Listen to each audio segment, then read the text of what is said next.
Assalamualaikum warahmatullahi wabarakatuh. Shalom, Om Swastiastu, Namo Buddhaya, salam kebajikan. Selamat pagi, selamat siang, selamat sore, dan selamat malam bagi teman-teman dimanapun kalian mengakses video ini. Sesuai setelah saya beritahukan sebelumnya, video kali ini merupakan lanjutan dari video-video sebelumnya berkenaan dengan penilaian autentik. Sekali lagi saya bahas berkaitan dengan tujuan perkuliahan kita dalam bahan kajian penilaian autentik kali ini. Yang pertama itu, mahasiswa diharapkan dapat mendesain penilaian autentik. Yang kedua, mahasiswa dapat membuat soal berbasis high order thinking skill. Yang ketiga, mahasiswa dapat membuat instrumen tes hasil belajar yang saintifik dan berwawasan moderasi. Dan yang keempat, mahasiswa dapat bekerja sama dalam kelompok dalam proyek pembuatan soal high order thinking skill.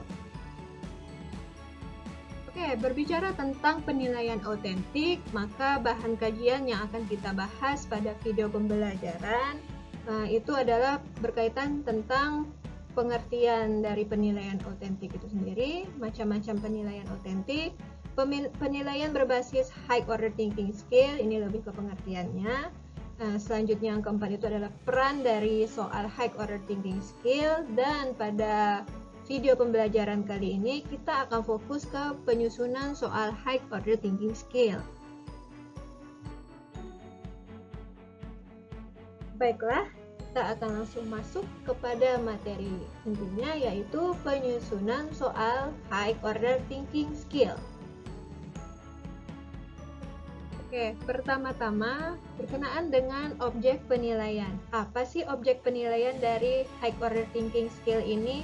Nah, bercermin pada tujuan dari penilaian high order thinking skill itu sendiri, yaitu penilaian HOTS ini dilakukan untuk mengukur ranah kognitif, psikomotor, dan afektif peserta didik yang kita ajar. Nah, untuk yang pertama itu adalah ranah kognitif. Nah, ranah kognitif ini, materi yang kita jadikan soal itu menuntut penalaran tinggi yang objektif. Seperti yang sudah saya bahas sebelumnya, berkaitan dengan penilaian yang objektif itu terdiri dari soal yang berbentuk pilihan ganda atau soal uraian. Nah, yang kedua itu adalah ranah psikomotor. Kalau ranah psikomotor ini mencakup aspek transfer knowledge, critical thinking, creativity, dan problem solving. Dan bentuk penilaiannya itu biasanya dengan praktik, produk, atau pengerjaan proyek. Nah, untuk yang ketiga yaitu adalah ranah afektif.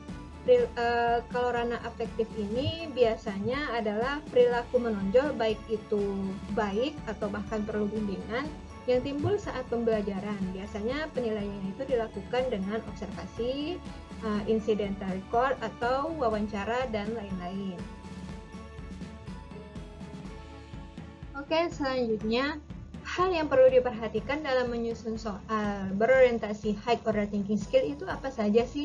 Nah, di sini mengingat posisi kalian sebagai calon guru, maka hal yang perlu kalian perhatikan sebelum mengerjakan proyek pembuatan soal high order thinking skill, yang pertama itu adalah penguasaan materi ajar. Nah, sebagai calon guru, penguasaan materi ajar ini tentu kalian dapatkan dari materi-materi atau mata kuliah yang berkaitan dengan mata pelajaran yang kalian ajarkan di sekolah, yang kalian dapatkan dari semester 1 hingga kalian terjun ke dunia pendidikan sebagai guru. Nah, untuk yang kedua yaitu keterampilan dalam menulis soal. Hal ini sangat bergantung dengan kemampuan literasi seorang guru. Semakin banyak pembendaharaan kata yang dimiliki oleh guru, maka semakin baik pula kemampuannya dalam menulis soal berbasis high order thinking skill. Kalau gurunya punya pembendaharaan kata yang baik, literasi yang baik, rajin membaca, bahkan ketika guru sudah terbiasa menulis, maka kemampuannya dalam menulis soal itu juga semakin baik. Nah, untuk yang ketiga yang perlu diperhatikan sebelum menyusun soal HOTS itu adalah kreativitas dalam memilih stimulus. Nah, di sini berkaitan dengan seberapa update seorang guru mengenai isu kontemporer yang sesuai dengan peserta didik yang akan dites dengan soal HOTS ini.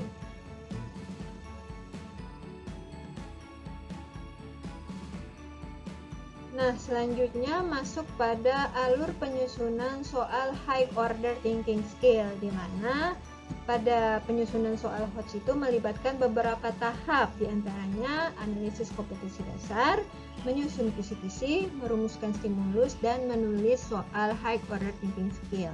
Nah, untuk analisis kompetensi dasar ada beberapa hal yang harus kita perhatikan, diantaranya tidak semua kompetensi dasar itu dapat diturunkan dalam soal high order thinking skill.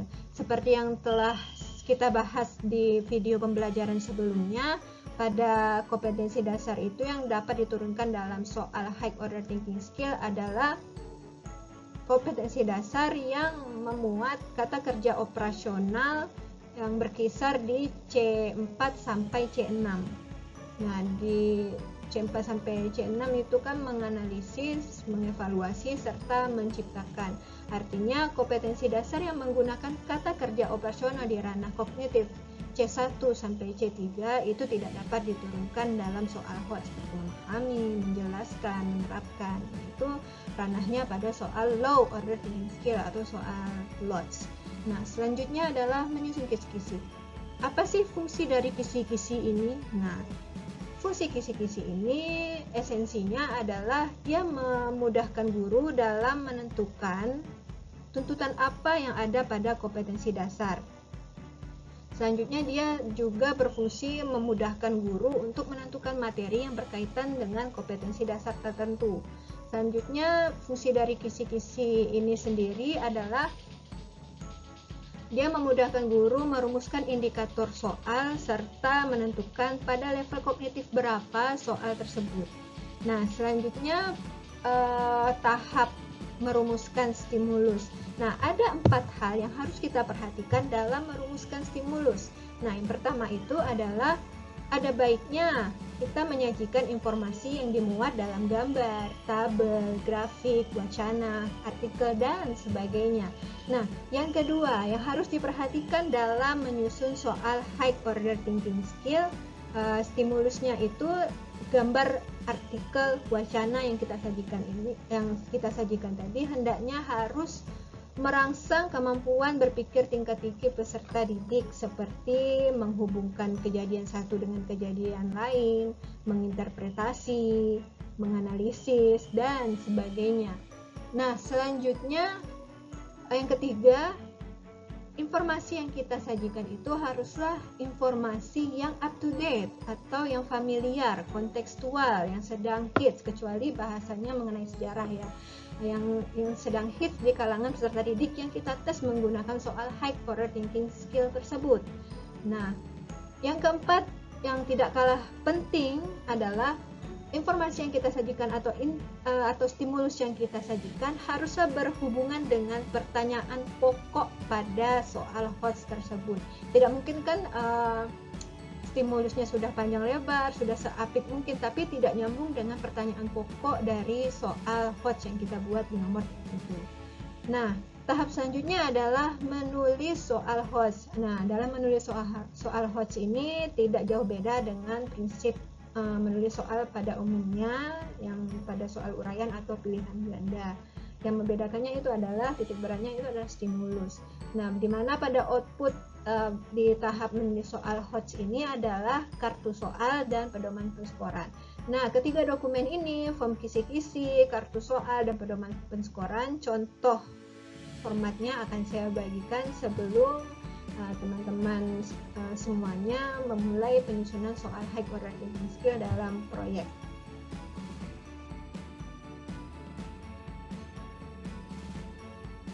Oke, selanjutnya kita masuk kepada komponen dalam kisi-kisi soal HOTS yang telah kita bahas tadi.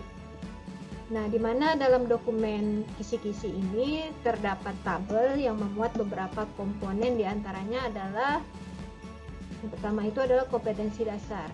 Kompetensi dasar tentu pilih kompetensi dasar yang C4 sampai C6 tadi. Misalnya menganalisis keterlibatan umat dalam membangun bangsa dan negara. Selanjutnya materi pokok. Materi pokok ini bisa dilihat di buku pegangan siswa atau pegangan guru. Mau materi pokok yang sesuai dengan kompetensi dasar biasanya sudah dimuat di dalam buku paket. Nah, selanjutnya itu adalah indikator soal. Indikator soal ini sama dengan stimulus. Nah, stimulus yang kita sajikan itu bentuknya seperti apa? Misalnya menyajikan gambar aktivitas kegiatan membangun masyarakat, sehingga peserta didik dapat menganalisis keterlibatan masyarakat dalam membangun bangsa. Selanjutnya, level kognitifnya itu pada di level berapa? Menganalisis ini kan C4, tulislah di situ C4. Nah, terus bentuk soalnya pilihan ganda kah atau uraian? Tuliskan lagi. Selanjutnya ya nomor soal. Misalnya soal ini terdapat di nomor berapa? Nomor 7 kah, 8 kah, 12 kah, seterusnya. Nah, berikut saya tampilkan contoh kartu soal HOTS yang bentuknya uraian. Ini saya ambil dari modul penyusunan soal keterampilan berpikir tingkat tinggi mata pelajaran PA Katolik. Nah, di sini ada identitas mata pelajarannya, kelas berapa, semester berapa, kurikulum apa yang digunakan. Nah, di bawah ini ada beberapa komponen yang sudah terdapat pada kisi-kisi, tinggal disesuaikan saja di kartu soal. Nah, ini level kognitifnya dia salah ketik ini ya, seharusnya level 4. Kita lihat lagi di bawahnya. Butir soal nomor 8. Nah, di sini yang membuat soal ini menyajikan informasi yang dimuat dalam gambar dan artikel. Nah, gambarnya ini adalah suasana kerjasama umat Muslim dan Kristiani dalam pembangunan Masjid Raya Al-Huriyah Tual Maluku. Nah, di bawahnya barulah ada artikel yang memuat beberapa argumen dan postingan-postingan orang terkait pembangunan masjid di Maluku itu ya. Tadi seperti yang sudah saya jelaskan bahwa stimulus itu sebaiknya adalah yang berkaitan erat dan familiar atau sedang hits di kalangan peserta didik yang dites, sehingga mereka termotivasi untuk membaca ini semua ya, membaca artikel terkait gambar sini. Nah, sudah disajikan gambarnya, artikelnya, barulah pertanyaan pokoknya. Pertanyaan pokok yang harus nyambung sehingga stimulusnya itu berfungsi. Selanjutnya adalah kunci jawaban yang sesuai dengan pedoman penskoran. Nah, selanjutnya kita masuk pada project timeline penyusunan soal high order thinking skill, di mana tahap-tahapnya adalah sebagai berikut. Nah, yang pertama itu adalah validasi soal kepada ahli materi, kemudian direvisi berdasarkan masukan ahli materi. Ahli materinya boleh dari kalangan dosen prodi, boleh juga kalau kalian punya relasi guru agama Katolik di luar sana, boleh diminta untuk memvalidasi soal HOTS yang kalian buat. Nah, langkah selanjutnya adalah soal yang sudah direvisi kemudian disebarkan kepada peserta didik di sekolah mitra. Ini yang sudah kita urus perizinannya di awal pertemuan mengenai penilaian autentik. Nah, langkah selanjutnya adalah analisis butir soal menggunakan aplikasi Anates yang aplikasinya juga sudah saya bagikan di awal pertemuan mengenai penilaian autentik. Nah, untuk step selanjutnya adalah hasil analisis dari Anates dideskripsikan dalam laporan atau kerangka dan rubriknya akan dibagikan di Edlink pada saat pengerjaan proyek berlangsung. Nah, untuk tahap terakhir, hasil uji coba soal high order thinking skill yang kalian buat, yang sudah kemudian kalian uji cobakan, itu dipresentasikan dengan item-item yang sudah ditentukan sesuai format laporan. Nah, sudah jelas mengenai proyek penyusunan soal HOTS kita kali ini.